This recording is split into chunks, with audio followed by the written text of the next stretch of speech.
నమస్తే, welcome to special focus. అమెరికాలోని అక్రమ వలసదారులపై కక్షగట్టిన ట్రంప్ తీరు మరింత క్రూరంగా మారుతోంది. వలసదారుల్ని వారి వారి దేశాలకు పంపుతున్న ట్రంప్ యంత్రాంగం కొంతమందిని పనామాలోని హోటల్లో బంధిస్తోంది. భారతీయులతో సహా వివిధ దేశాలకు చెందిన 300 మందిని పనామా హోటల్లో నిర్బంధించారు. దారుణమైన పరిస్థితులను ఎదుర్కొంటున్న వీళ్లు తమకు సాయం చేయాలని కోరుతూ హోటల్ గదుల్లో నుంచి వేడుకుంటున్న దృశ్యాలు సోషల్ మీడియాలో సంచలనంగా మారాయి. అసలు పనామాలో ఏం జరుగుతోంది? అమెరికా వీళ్ళందరినీ పనామా ఎందుకు పంపుతోంది? అసలు ఇంతమంది ఎమిగ్రెంట్లు అక్కడున్నారు. అక్కడి నుంచి స్వదేశాలకు వచ్చే మార్గం ఏంటి?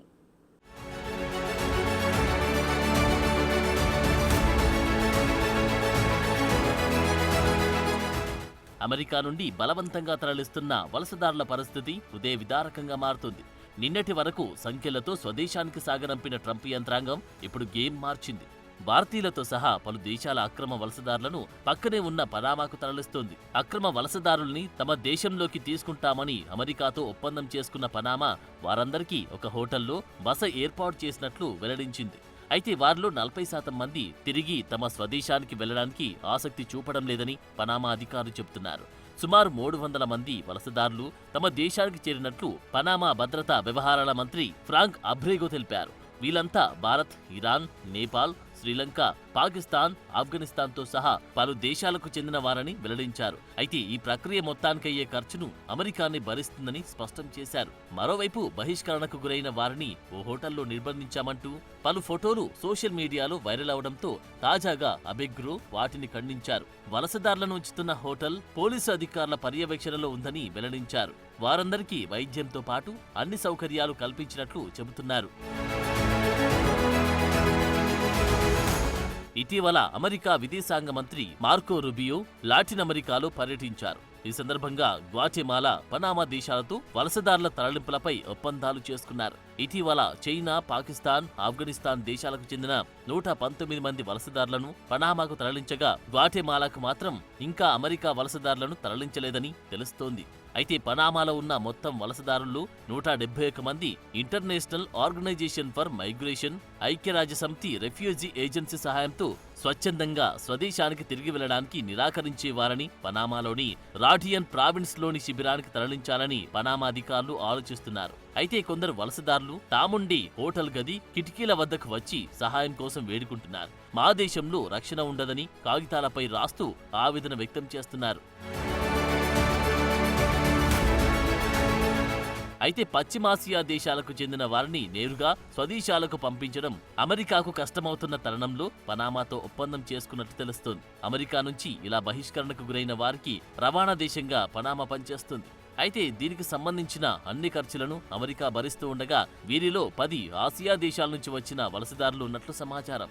అయితే రవాణా, దౌత్యపరమైన సవాళ్ల కారణంగా వారు నేరుగా స్వదేశాలకు తిరిగి రాలేకపోవడం వల్లనే వారిని పనామాలో ఉంచుతున్నట్టు చెబుతున్నారు. పనామా చేరుకున్న వలసదారుల్లో 30 మంది భారతీయులు కూడా ఉన్నారు. అయితే పలు సమస్యల వల్ల వారు హోటల్ గదులకే పరిమితమయ్యారని అధికారులు అంటున్నారు. వారందరికీ వైద్య సాయం, ఆహారం అందిస్తున్నట్లు పనామా అధికారులు చెబుతున్నారు. వారి దేశాలకు తిరిగి వెళ్లడానికి సంబంధిత అధికారుల ద్వారా ఏర్పాట్లు పూర్తయ్యే వరకు హోటల్ నుంచి బయటకు వెళ్లడానికి అనుమతి లేదని చెప్పారు.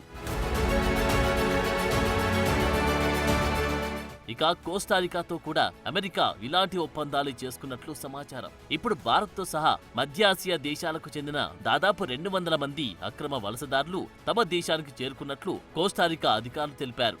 అలాగే ఇటీవల అమెరికా నుండి 112 మంది భారతీయులు సైనిక విమానంలో అమృత్సర్ చేరుకున్నారు. అప్పటికే 2 విమానాలు అమెరికా నుంచి రాగా ఇది మూడోది. రెండో విమానంలో 116 మంది భారత్కు చేరుకోగా కాళ్లకు, చేతులకు సంఖ్యలతో 104 మంది భారతీయులు అమెరికా సైనిక విమానంలో మొదటి బ్యాచ్గా వచ్చారు. అప్పటి నుండి మిగిలిన వారిని పనామా, కోస్టారికాలకు తరలిస్తున్నారు. అయితే అమెరికాలోని సరైన పత్రాలు లేకుండా అక్రమంగా ఉంటున్న మొత్తం 18,000 మందిని అమెరికా ప్రభుత్వం మొదటి దశలో స్వదేశానికి పంపుతోంది. ఇక మొత్తంగా చూస్తే అమెరికాలో అక్రమంగా నివసిస్తున్న భారతీయులు మొత్తం 7,25,000 మంది ఉన్నట్లు గుర్తించారు. అయితే నమోదు కాని ఈ వలసదారుల సమస్య భారత్, అమెరికా సంబంధాలపై నీలినీడలు వేయొచ్చనే అభిప్రాయాలు రావడంతో దీనిపై భారత్ కూడా సానుకూలంగానే స్పందించింది. ఇటీవల ప్రధాని మోడీ అమెరికా పర్యటనలో కూడా దీన్ని సమర్థించారు. కాగా ఇప్పుడు దశల వారీగా భారతీయ అక్రమ వలసదారులను తరలిస్తున్నారు.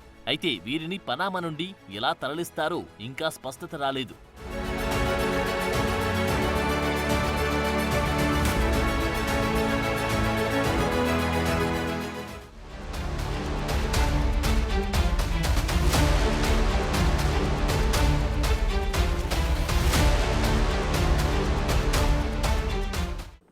ఇంతకీ పనామా హోటల్లో వలసదారులు క్షేమమేనా? వారిని బందీలుగా చూస్తున్నారా, బాధితులుగా పరిగణిస్తున్నారా? వాళ్లను ఎప్పుడు తమ స్వదేశాలకు తరలిస్తారు? మేము వెళ్ళము అనే వారి పరిస్థితి ఏంటి? అసలు ఈ ప్రాంతాలనే ట్రంప్ ఎందుకు ఎంచుకున్నారు? ఇవి అంత సేఫా? లేదంటే ఏదైనా రాజకీయ కారణముందా? పనామా పరిస్థితులు చూస్తుంటే ఇలాంటి చాలా ప్రశ్నలు మెదడుని తొలిచేస్తున్నాయి.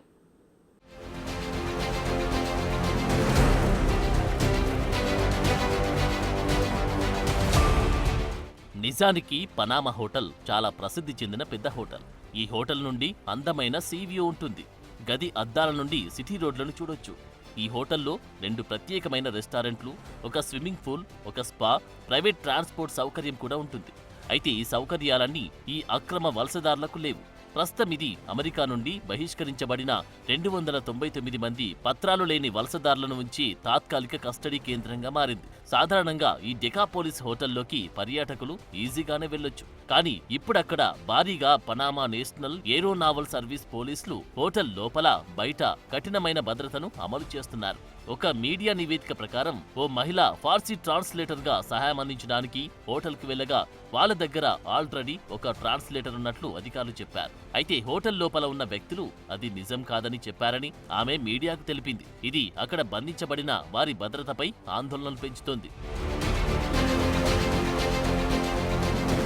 అయితే డెకాపోలిస్ హోటల్ బయటున్న వారితో సంప్రదించడానికి లోపలున్న వలసదారులకు అనుమతి లేదు. అయినప్పటికీ ఓ వ్యక్తి దాచిపెట్టుకున్న తన మొబైల్ ఫోన్ ద్వారా హోటల్లో చాలా మంది పిల్లలున్నారని, వారికి లాయర్ను నిరాకరించారని, తినడానికి కూడా వారిని గదుల నుండి బయటికి వెళ్లనీయడం లేదని సమాచారం అందించారు. ఫిబ్రవరి 18న ఈ విషయం హోటల్ నుండి లీక్ అయిన తర్వాత అక్కడ భద్రతా చర్యలు మరింత కఠినతరం చేసినట్టు తెలుస్తోంది. అలాగే వలసదారుల ఇంటర్నెట్ యాక్సెస్ ను నిలిపివేసినట్లు సమాచారం. నిజానికి ప్రధాన మీడియాలో ప్రసారమవుతున్న ఈ ఫోటోలు పనామా నగరంలోని డెకాపోలిస్ హోటల్ కిటికీల నుండి తీసినవి. దయచేసి మాకు సహాయం చేయండి, మేము సురక్షితంగా లేము అని రాసి ఉన్న పేపర్ బోర్డులను లోపలికి వలసదారులు పంపిస్తున్నారు. అయితే పనామా నేషనల్ ఇమిగ్రేషన్ సర్వీస్ నివేదిక ప్రకారం ఫిబ్రవరి 19న ఒక చైనీస్ మహిళ హోటల్ నుండి తప్పించుకుందని తెలిపింది. తర్వాత ఆమె ఉత్తర పనామా, కోస్టారికా సరిహద్దుల్లోని ఇమిగ్రేషన్ ప్రాసెసింగ్ సెంటర్ సమీపంలో కనిపించింది. ఇది అమెరికాకు వెళ్లి వలసదారులకు ప్రసిద్ధి చెందిన మార్గంగా ఉంది. అప్పటి నుండి హోటల్ దగ్గర మరింత భద్రతను పెంచారు. అయితే ఎవరైతే తమ స్వదేశాలకు తిరిగి వెళ్లడానికి ఇష్టపడరో అలాంటి వారిని కొలంబియా పనామా సరిహద్దుకు సమీపంలో ఉన్న డేరియన్ అడవిలో ఒక ప్రాంతానికి బదిలీ చేస్తామని పనామా మంత్రి అబ్రెగో వెల్లడించారు. అక్కడ international organization for migration, UN refugee ఏజెన్సీలు కలిసి ఇతర దేశాల్లో వారి పునరావాసంపై ఆలోచిస్తారని పనామా అధికారులు చెబుతున్నారు. ఈ డేరియన్ గ్యాప్ అనేది అమెరికాకు ఉత్తరం వైపు ప్రయాణించి వలసదారులు ఉపయోగించి ప్రమాదకరమైన మార్గం. అలాంటి చోటును బహిష్కరణకు గురైన వారికి హోల్డింగ్ ఏరియాగా ఉపయోగించడం ఏంటని చాలా మంది ప్రశ్నిస్తున్నారు. యుఎస్ ఇమిగ్రేషన్ అమల్లో పనామా చుట్టూ ఉన్న వివాదాన్ని ఇది మరింత తీవ్రతరం చేస్తున్నట్లు కనిపిస్తోంది. అయితే ఇక్కడ బంధించిన వారిలో ఇప్పటి వరకు కనీసం 171 మంది బహిష్కృతులు స్వదేశానికి తిరిగి రావడానికి స్వచ్ఛందంగా అంగీకరించగా 97 మంది పునరావాసం కోసం కావాలని అడుగుతున్నట్టు తెలుస్తోంది. కాగా ఫిబ్రవరి 19 నాటికి వారిని డేరియన్ శిబిరానికి తరలించినట్టు తెలుస్తోంది. అయితే ఈ బహిష్కరణకు గురైన వలసదారులు పనామాకి చేరిన తర్వాత వారికి అమెరికా చట్టాలు వర్తించవు. అదనంగా బహిష్కరించిన వారిని స్వీకరించే దేశాలకు లేదంటే ఏదైనా థర్డ్ కంట్రీలకు తిరిగి పంపే విమానాలు ఏర్పాటు చేయడం పనామా బాధ్యత అవుతుంది. అలాంటప్పుడు ఇక్కడే ఉండిపోయిన వాళ్ళ భవిష్యత్తు ఏంటి అనే ప్రశ్నకు ప్రస్తుతం సమాధానం లేదు. నిజానికి పనామా కాల్వను చైనా దేశం ఉపయోగించడంపై పనామాకు అమెరికా ప్రభుత్వం నుండి ఒత్తిడి బాగా పెరుగుతుంది. China belt and road initiative కు కీలకమైన చైనా మౌలిక సదుపాయాల ఒప్పందాన్ని పునరుద్ధరించడానికి ఇటీవల పనామా నిరాకరించింది. ఈ క్రమంలోనే పనామా కాల్వను తిరిగి స్వాధీనం చేసుకోవడానికి బల ప్రయోగం చేస్తామని అమెరికా ప్రెసిడెంట్ ట్రంప్ బెదిరించిన తర్వాత పనామా చైనా ప్లాన్ను తిరస్కరించింది. ఇప్పుడు ఇలాంటి వివాదాస్పద ప్రాంతంలో వలసదారుల్ని ఉంచడం ఏంటనే ప్రశ్న వస్తోంది. మరోవైపు కోస్టారికా అధ్యక్షుడు రోడ్రిగో చావెస్ మాట్లాడుతూ ఉత్తరాన ఉన్న మా ఆర్థిక సోదరుడికి మేం సహాయం చేస్తున్నామని ప్రకటించారు. ఎందుకంటే కోస్టారికా ఎగుమతులపై అమెరికా పన్ను విధిస్తే కోస్టారికా నలిగిపోతుందని వెల్లడించారు. దీన్ని బట్టి చూస్తే ట్రంప్ ఆదేశాన్ని నెరవేర్చడానికి చుట్టుపక్కల దేశాలు బలవంతంగా చేస్తున్నట్లు స్పష్టంగా అర్థమవుతుంది. ఇటీవల మెక్సికో, కెనడాలపై కూడా 25% సుంకాలను ప్రకటించిన ట్రంప్ ఈ పొరుగు దేశాలు తమ సరిహద్దుల్లో నియంత్రణలు కఠినతరం చేయడానికి అంగీకరించిన తర్వాత వాటిని రద్దు చేశారు. సరిగ్గా ఇలాగే ఇప్పుడు అమెరికాలోని వలసదారుల్ని తరలించడానికి పనామా, గ్వాటెమాలా, కోస్టారికాలను ట్రంప్ వినియోగించుకుంటున్నారని స్పష్టమైంది.